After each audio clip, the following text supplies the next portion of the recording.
السلام عليكم واهلا ومرحبا بكم في مطبخ وصفاتي. اليوم ان شاء الله غنحضر معكم وصفه اللي كتجي لذيذه بزاف وسريعه في التحضير ديالها، وحتى المكونات ديالها بساطين واقتصاديين ومتوفرين في كل بيت. بصراحه يا احبائي بالنسبه لهاد الوصفه هذه فهي من ألذ واسرع الوصفات اللي يمكن لكم تحضروهم للفطور ديال العيد. ما نطولش عليكم بزاف قبل ما ندوزو الوصفه ديالنا، ما تبخلوش عليا بلي لايك ديالكم باش دائما نبقى بحالكم على الوصفات الجديده والمميزه.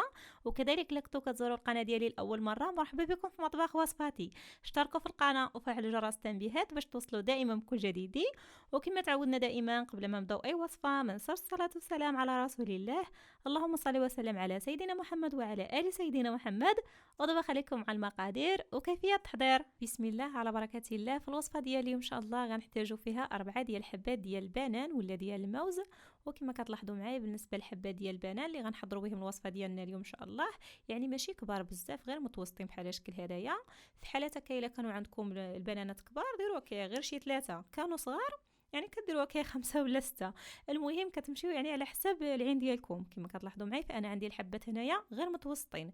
كذلك بالنسبه للبنان ولا الموز اللي غنستخدمو خصو يكون طايب، يعني ماشي مازال خضار ولا القشره ديالو غليظه. كما كتلاحظوا معايا بالنسبه للقشر ديالو كيكون هكايا رقيق، ماشي القشره ديالو غليظه. هذا كيعني بلي الموز ديالنا راه طايب وحلو.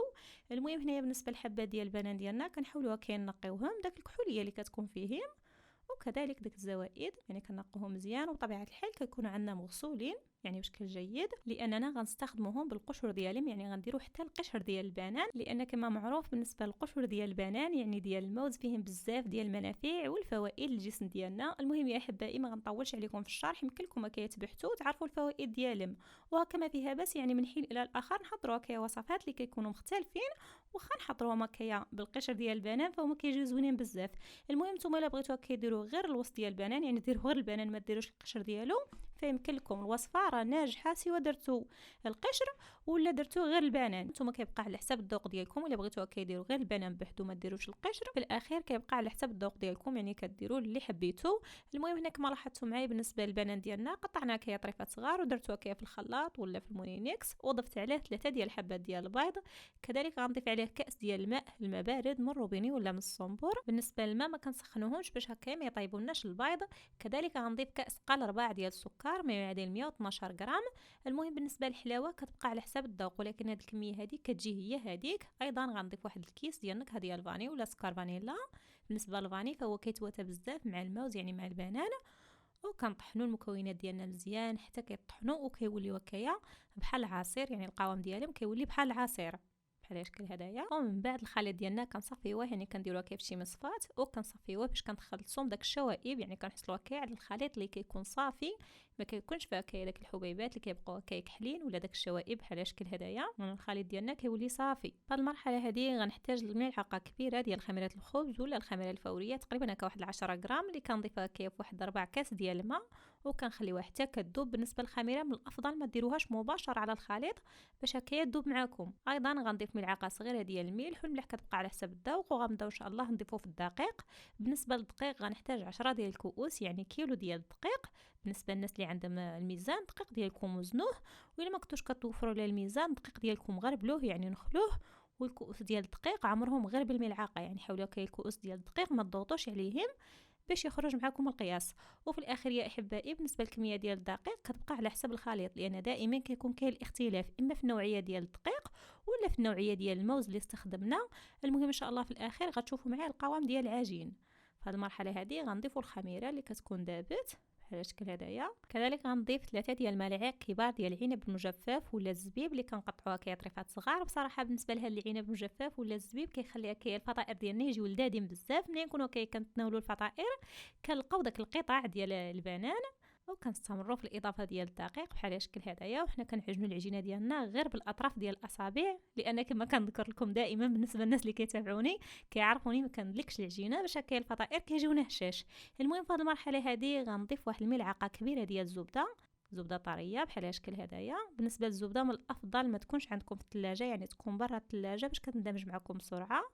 وكنكملوا بالاضافه ديال الدقيق غير شويه بشويه بحال هذا الشكل حتى كنحصلوا على القوام اللي حنا باغينه. كما كتلاحظوا معايا فالعجينه مازال كتلتصق في اليد، يعني عجينه رطبه ورخوه، لان العجين ديالنا فيها البيض كتبقى هكا كتلتصق في اليدين. المهم بالنسبه للعجين ديالنا في هذه المرحله هذه كندهنوها بشويه ديال زيت نباتي، وكما كتلاحظوا معايا كنوريكم القوام ديالها في عجينه رطبه وماشي يعني عجينه اللي خفيفه بحال هذا الشكل، يعني عجينه كتكون رطيبه شي شويه ورخا بحال الشكل هدايا. المهم دابا ان شاء الله غنغطيها بواحد القطعه ديال البلاستيك وكذلك واحد القطعه ديال الثوب، وغنخليوها ان شاء الله حتى تختمر ويضاعف الحجم ديالها. ومن بعد ما كتختمر كنخوها من الاختمار ولا من الهواء، وغنبداو ان شاء الله نشكلوا في العجين ديالنا. كما كتلاحظوا معايا فالعجينه كتكون رطبه على هذا الشكل. في هذه المرحله هذه غنحتاج لهذا القالب ديال الكيك اللي دهنتو بشويه ديال الزبده ورشيتو بشويه ديال الدقيق، وكنبداو نشكلوا في العجينه. بالنسبه للعجينه فانا غنديرها كويرات اللي كيكونوا صغار، وكندير فيهم هكا واحد القطعه ديال الشوكولا بحال هذا الشكل، وكنديروا هكايا الصف الاول بحال هذا الشكل هدايا، كنحاولوا هكايا القطع نديروهم هكايا قراب على بعضهم، ومن بعد كنديروا الصف الثاني اللي كنديروا فيه جوج ديال الحبات بحال الشكل هدايا، وفي الاخير كندير هكايا قطع اللي كيكونوا صغار وكنديرهم من الفوق. المهم بالنسبه للكميه ديال العجين ما كنكثروش باش هكايا ملي كيطيبوا الفطائر ديالنا ما يفيضوش معنا في المرحله ديال الطياب، يعني خصنا نخليو هكايا واحد الفراغ كما كتلاحظوا معايا. وكندهنوا العجينه ديالنا من بعد ما كنشكلوها كندهنوها بشويه ديال الزيت النباتي وكنغطيوها بواحد القطعه ديال البلاستيك، وغندوز ان شاء الله باش نكمل معكم العجينه اللي بقات لي بالتشكيل. كذلك في المرحله هذه غنحتاج لهذا القالب اللي كيكون داير، كما يمكن لكم ديروها كاي مقلاه اللي متوفر. وبالنسبه لهاد الفطائر هادو يمكن لكم كيتشكلوهم حتى فرديين، يعني يمكن لكم ديروهم غير في الطاوه هكا على شكل فردي، يعني ماشي بالضروره ديروهم هكا في القوالب.